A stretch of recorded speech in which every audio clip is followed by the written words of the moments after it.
Lindsay told me last time after the Texas State game, I didn't look happy and I looked miserable, so I need to smile a little bit more. So I'll try to do that today. So, coming off of a win that we needed, and it was important for us to go and play that type of game. I mean, I have a ton of respect for South Alabama, for their players and for their staff. And, I was really proud of our kids. I thought we went out there and I thought we played really tough physical football, which we pride ourselves on being that type of team. And I mean, I'm just tremendously proud of our defense. We had 5 guys that typically play for us on defense that were out. And we had not just the guys who stepped in and played well for them, but certainly the guys that the every down players that had to play a little bit more and carry a bigger load did it really well. I thought offensively we played the game we needed to play to win. We got out to an early lead. We hit some big plays down the field in the pass game. Ran the ball really effectively against a really good run defense, and took the air out of the ball in the fourth quarter. I do think our special teams were really good. We were going into that game. That was certainly a concern. They had really very capable returners. They've got great team speed. So that was the first game I think this year that I felt really proud of the 4 quarters that we put together. And, the challenge and what I told our team is like that can't be the event. That has to be the turning point, and that's got to be the momentum moving forward because, you turn the page and you put on, this Arkansas State game. This team is not the same team that they were last year. They're playing with a lot of confidence. They've got this quarterback who's really got them rolling on offense. They're throwing the ball down the field. Their run game has improved, and on defense, they're really sound, and they're getting enough stops to go out there and give their offense a chance to win the game. So, you're playing against another team, and historically we've struggled in Jonesboro. I mean, even the games we've won have not been easy, and we know that this team, they're playing for a bowl game. What they're playing for. We're playing to get bowl eligible this week, and that's all that matters. That's a huge milestone in every season. All right, that's a major goal. That's something that you try to accomplish every year, and we have a chance to do it this week. So for us, without a doubt, this is the most important game of the year, and we have to prepare like it, and we got to go play like it. So, you always try to build off the things that you did well, and certainly, like I said, that needs to be the turning point, not the event for us. And this week we'll get back to work, and we'll try to take another step forward. Coach, you mentioned about playing for 4 quarters, a game that you were being able to be proud of. Just how important is it going to be to build that level of consistency to put together 4-quarter games like that in the home stretch of the season? Well, you have to. I mean, that's, you talk about if you really do it right, you should get better all the way through the end of the year.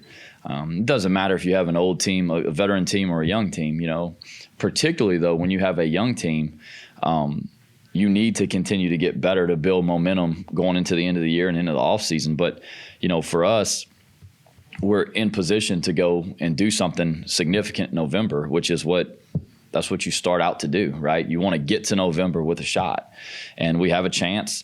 But to do what we want to do, you can't be up and down. You can't let one of them slip. You've got to create that culture of consistency. And we've talked about that a lot this year. And our team's gotten better every week. We haven't won them all, but we've gotten better every week. And if we can figure out this, let's start a little bit faster, right? Let's keep our foot on the gas and let's go finish. Then we got a chance to finish the way we want. But, it's just an opportunity that we've got to go make the most of. So we've got to continue to play well all 4 quarters in all 3 phases. How difficult is it to put that 60-minute game together when the other team is trying to do the exact same thing? Yeah, well, I mean, I have a lot of respect for all the teams in this league, and I think we've got great coaching staffs in this league that have won a lot of games and won everywhere they've been. And you got really good players everywhere you go play, and they got scholarships, and they get coached, and they practice, and they meet, and they do all these things. So I mean, they're real football teams, and every week you go out there, you have to, it's your will against theirs and your discipline and your effort. And so it's not easy. I mean, and it doesn't, just because you play 4 quarters doesn't mean you score every drive. It doesn't mean that, you stop them every time they get the ball. I mean, it means that you play with effort, you play with intensity, and you play team football the whole way through. So it's not easy to do because everybody goes out there and everybody wants to win on Saturday, regardless of what other people may or may not believe. No team didn't want to win the game. So, you got to go out there and you got to go fight for what you want. And, it's like I said, it doesn't get easier because every week you play, you got challenges and you got good teams and good players. So, that's the hard part about it, right? You wish that, you could roll the ball out there and know you're going to win, but it doesn't work that way.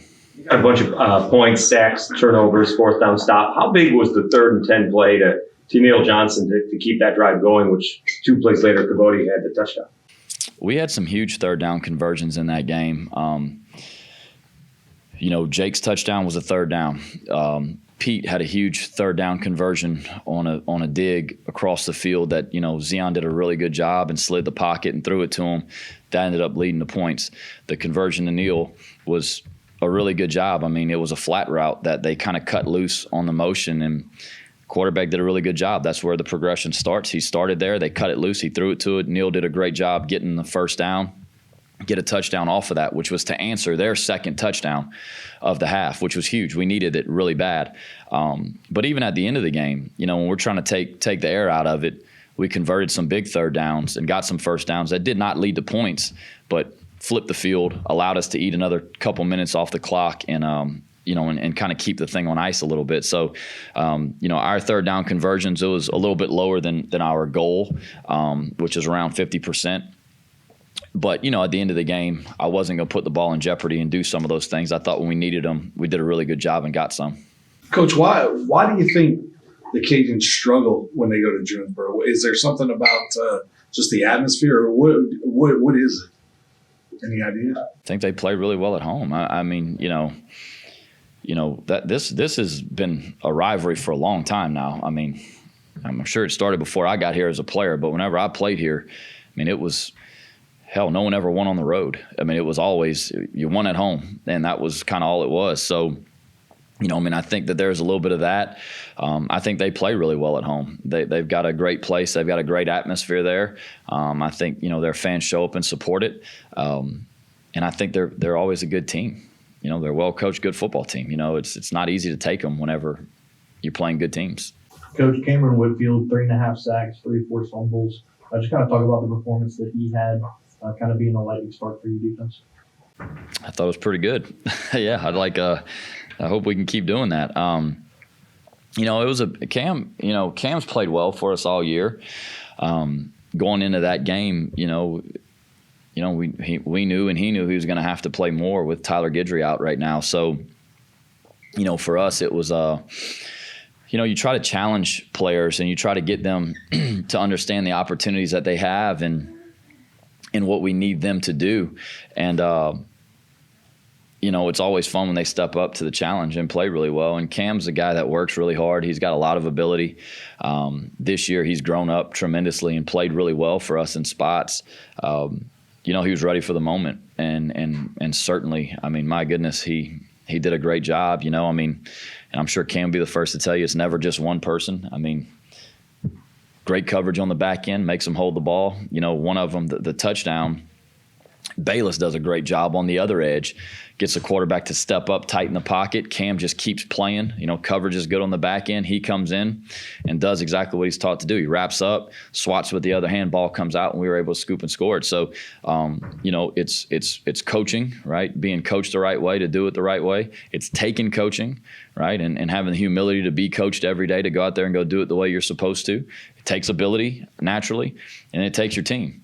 If guys are wide open, you ain't getting a sack. I mean, the ball's out. So Cam did a really good job and capitalized on the opportunities he had, and we're going to need him to continue to play really well for us. I mean, if we can get, not that you're going to get that performance every week, but if we can get our defensive line, who has continually progressed every week of this year, they've played better throughout every game that we've played.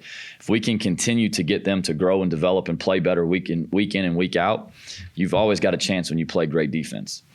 And I've said this, I'd rather be great on defense than great on offense any day. I mean, you always got a chance when you play great defense. And, we're all about finding a way to win. And if that means going out there and having a slugfest that you got to win on defense, and so be it. But those guys are getting better when we need them to. You talked about playing great on defense. 5 turnovers, 5 sacks. You hold them to 13 points when it really means something. Is that the best y'all have played on defense? This year, for sure. Yeah, this year for sure. I mean, and it was, there were a lot of moving parts now going into that week. With Agu Wednesday afternoon, find out Thursday morning he's not going to be able to go. We get there, we got a guy that's sick that can't play, that plays a lot for us. And you knew you were already out a couple of them. Cortland didn't play the whole second half.